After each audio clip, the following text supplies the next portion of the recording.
বড় কষ্টের শব্দ বিদায়, হৃদয় বিকীর্ণ করা শব্দ।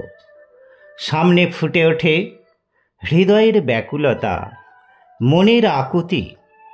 মন হয় আনমনা অতি সহজেই। বুকের ভেতরটা কেমন জানি ধস করে ওঠে, যেমন ঘটে প্রিয়জন বিয়োগ বেলায়।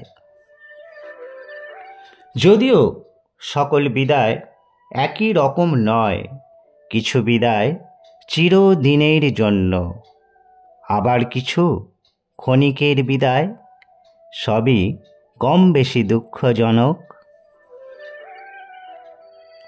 এক ঝাঁক নক্ষত্রের দল ধূমকেতুর মতো আবির্ভাব হয়েছিল একদিন। তারা আজ চোখের অন্তরালে দৌড়ে চলে যাবে। জানি এভাবে আর কখনো দেখা হবে না। না, শ্রেণীকক্ষের অন্দরমহলে আর নয়, দেখা হবে অন্য কোথাও।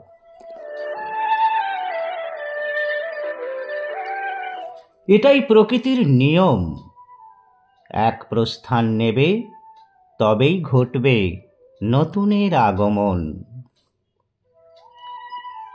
যাদেরকে নিয়ে এত উল্লাস, এত চিন্তা, এত আনন্দ, এত ভাবনা, তাদেরকে আজ দুঃখ ভারাক্রান্ত হৃদয়ে সময়ের শাসন মেনে বিদায় জানাতে হচ্ছে।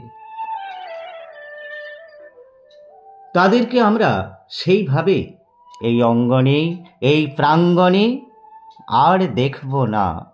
হয়তো কোনো একদিন কোনো রাস্তার মোড়ে, চৌরাস্তার বাঁকে, ব্যস্ততার মাঝে হবে সাক্ষাৎ।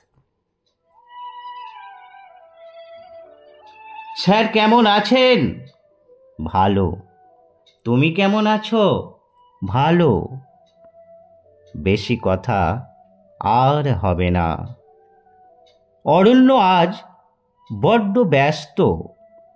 অরণ্য যে সেনাবাহিনীতে যোগ দিয়েছে।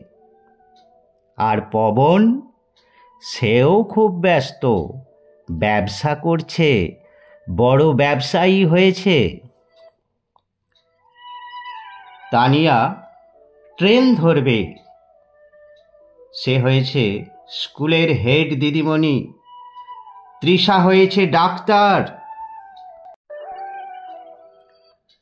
ক্ষণিকের মুহূর্তে যা হয় সেটাই। হঠাৎ করে আমিও হারিয়ে যাব আপন কাজে ব্যস্ত হয়ে। তবুও একটাই কথা বলবো, তোমরা যেখানেই থাকো ভালো থেকো।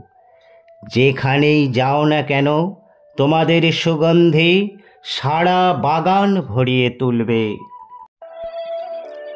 তোমরা মানুষের মতো মানুষ হও, অনেক অনেক বড় হও। তোমরা দেশের ভবিষ্যৎ, তোমরা আগামী দিনের দেশ গড়ার কারিগর।